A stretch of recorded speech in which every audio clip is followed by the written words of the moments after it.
শেখ হাসিনা সহ ৭ জনের বিরুদ্ধে ট্রাইব্যুনালে গুমের অভিযোগ জমা দিয়েছেন বিএনপি নেতা সালাউদ্দিন আহমেদ।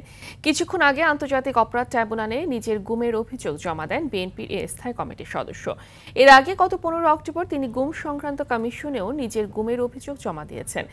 অভিযোগ জমা দিয়ে সালাউদ্দিন আহমেদ সাংবাদিকদের বলেন, গুম খুনের বিষয়ে আন্তর্জাতিক অপরাধ ট্রাইব্যুনালে মামলা দায়ের করা হবে। 2015 সালের 10 মার্চ রাজধানীর উত্তরা থেকে সালাউদ্দিন নিখোঁজ হন। প্রায় 2 মাস পর 11 মে ভারতের মেঘালয়ের শিলংয়ে স্থানীয় পুলিশ তার সন্ধান পায়। সালাউদ্দিনকে আটক করার পর বৈধ নথিপত্র ছাড়া ভারতে প্রবেশের অভিযোগে দেশটির ফরেনার্স অ্যাক্ট অনুযায়ী মামলা করে মেঘালয় পুলিশ। সেই মামলায় নিম্ন আদালতের রায়ে 2018 সালে সালাউদ্দিন খালাস পান।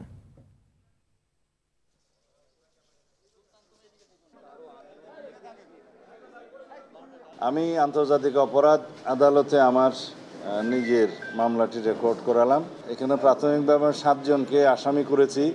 শেখ হাসিনা সহ স্বরাষ্ট্রমন্ত্রী তৎকালীন সহ আরও যারা র্যাবের এবং পুলিশের যারা জড়িত ছিল তাদের সবাইকে এখানে আসামি করা হয়েছে।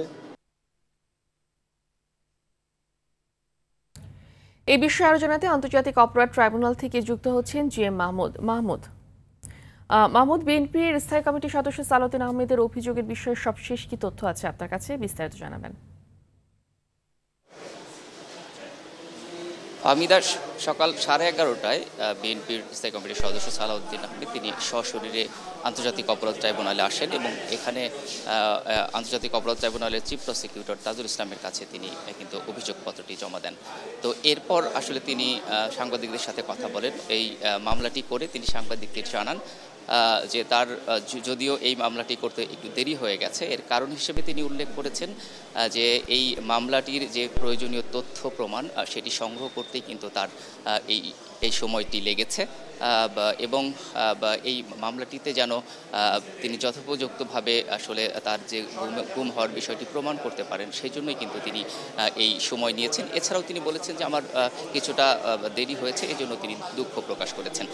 তিনি আসলে তার এই মামলায় সাবেক প্রধানমন্ত্রী শেখ হাসিনা, সাবেক স্বরাষ্ট্রমন্ত্রী আসাদুজ্জামান খান কামাল এবং সাবেক আইজিপি বেনজির আহমেদ সহ 7 জনকে আসামি করেছেন এবং তিনি কিন্তু বলেছেন যে তদন্তের মাধ্যমে কিন্তু এই আসামির সংখ্যা আরও বাড়বে এবং হয়তো প্রকৃত যে ঘটনা সেটি উঠে আসবে।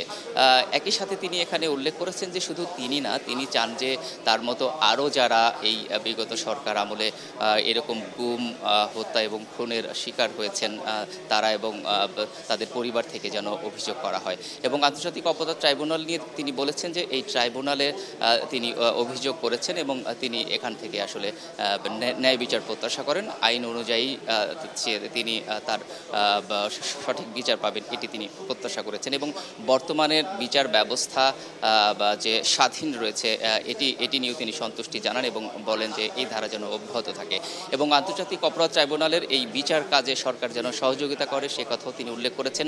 একই সাথে তিনি জানিয়েছেন যে তারাও কিন্তু এই আন্তর্জাতিক অপরাধ ট্রাইব্যুনালকে এই ন্যায় বিচারের ক্ষেত্রে বিশেষ করে এই জুলাই আগস্টের যে গণহত্যা এবং এর যে মানবতা বিরোধী অপরাধের যে বিচার এটি যেন সঠিকভাবে হয় এই জন্য তারা সহযোগিতা করবেন এমন কথাও কিন্তু জানিয়েছেন।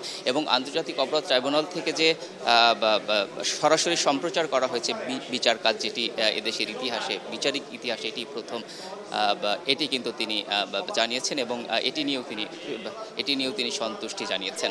তো মোটা তাকে তিনি বলেছেন যে তিনি অভিযোগ করেছেন এবং তিনি চান আরও যারা এরকম গুমের শিকার হয়েছিলেন তারাও যেন এসে অভিযোগ করে এবং এই আন্তর্জাতিক অপরাধ ট্রাইব্যুনালের কাছে তিনি আসলে ন্যায় বিচারই প্রত্যাশা করছেন এবং তিনি আশাবাদী যে আসলে তিনি ন্যায় বিচার পাবেন। তো এই ছিল আমার কাছে ফাহমিদা আন্তর্জাতিক অপরাধ ট্রাইব্যুনাল থেকে সর্বশেষ তথ্য। জি, ধন্যবাদ আপনাকে।